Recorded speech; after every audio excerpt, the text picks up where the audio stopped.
And you can see some other issues, involvement of traditional healers, making sure that there's cultural competency across that whole spectrum of the cancer lifeline, and you can see the other issues that were identified. So, looking at colorectal cancer risk factors, we have a high rate of type 2 diabetes as well. And diabetes is associated with a 30% increased risk of colon cancer. So not only do we have less access to screening, we have comorbidities that are leading to higher rates of specific types of cancer. Another big risk factor for colorectal cancer, non-traditional use of tobacco or commercial tobacco. Smokers are 30 to 40% more likely to die from colon cancer as non-smokers. And smoking rates in most IHS regions is over 40%, even higher where I am from. So is it possible that we would have an American Indian person who has diabetes, smokes cigarettes, and doesn't have insurance? Yeah. That sounds like just about all of my relatives in South Dakota. Yes. I was wondering if that includes marijuana. I haven't seen any studies on it. That'd be a hard thing to study, to get through an IRB, because then you'd actually have to be studying people who are using an illegal substance. So I haven't seen data on that, but it's a good question. No, actually, no. Commercial tobacco has a lot of artificial ingredients that are added to it to make it more addictive, and those are really the carcinogenic components of it. So they're very well, could be. And maybe, Linda, do you know? I was just going to say, when you get a question, would you repeat it? Because sometimes the other Yes. Yeah, the question was, what about marijuana smoking? Is there the same type of risk factor? And it's something, again, it would just be very difficult in a study design. Just imagine trying to get that through an IRB. I don't think that would work. So we just don't have the data in the same way we do for commercial tobacco. But very, very good question, because marijuana smoking rates are very high in a lot of our communities too. Could our people be at more risk because of that? We just don't have the answer to that.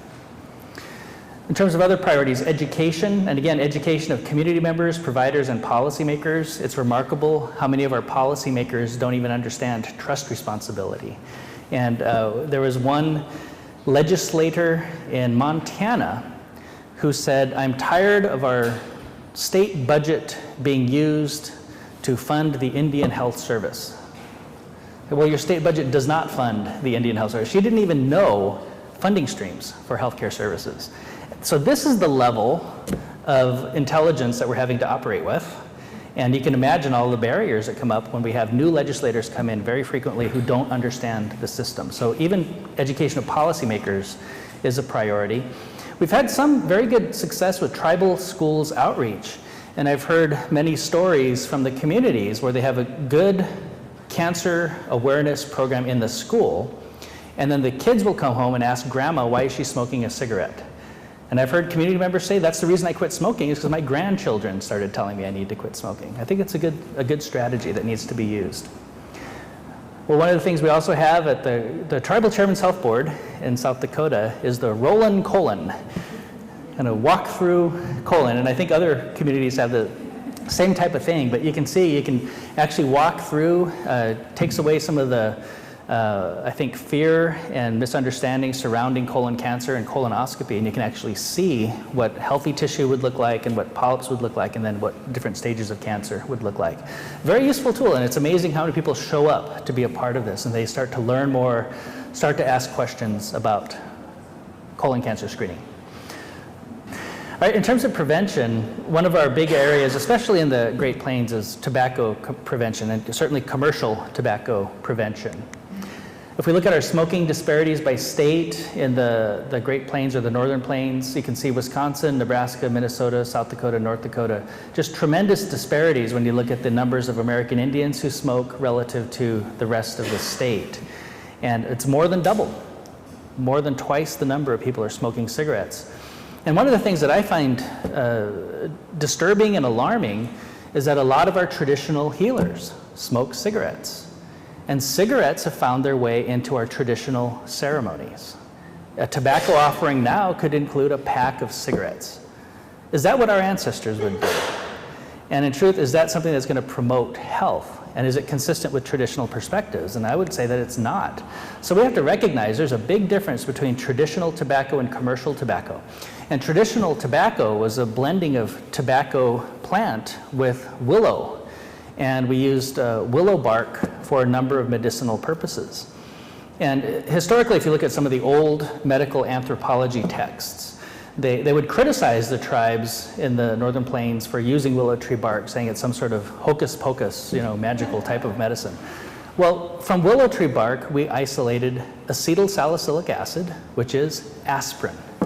Think about how many things we use aspirin for today.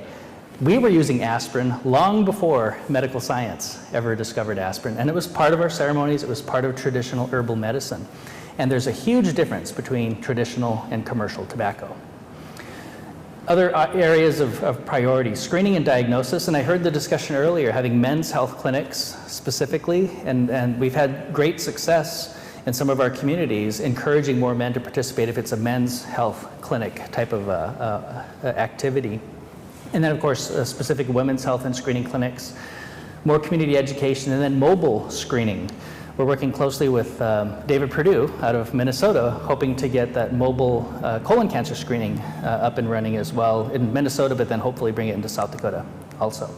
So this is right from David Perdue's slides from the American Indian Cancer Foundation. And 95% are adenocarcinomas, and if you diagnose early, it is curable. If you diagnose late, of course it is not.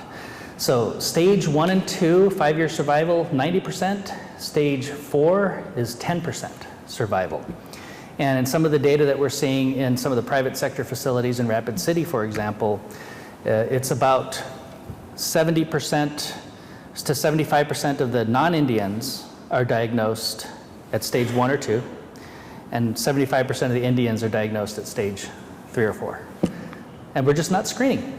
So people are dying unnecessarily. There's absolutely no reason for this. And it's something we can do something about if we had the resources and outreach.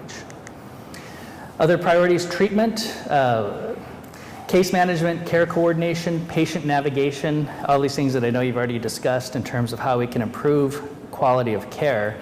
We really do need patient navigation in South Dakota, and not just navigation in terms of navigating the healthcare system, but we need more cultural competency. We have a lot of people who live on reservations in a very different world than go to a cancer center, maybe in Sioux Falls or in Minneapolis, and that's a very different world. And just understanding what happens in that medical center is quite a challenge. And when I was working full-time as a primary care physician, quite often patients would come back to the reservation, see me at the IHS facility, and they didn't even know what their diagnosis was. They knew they had surgery, but they didn't know what it was for. They didn't know their stage. So many people come home, they have no idea what happened to them. That's unacceptable. And we see that quite frequently. Do people come home with prescriptions for medications that we don't have in Indian Health Service? That happens all the time. So if we look at quality of care, we have very low-hanging fruit, things that we could do to dramatically improve, and it requires care coordination, patient navigation, and all of these other things that we know are important, but for some reason have not yet been able to fully implement.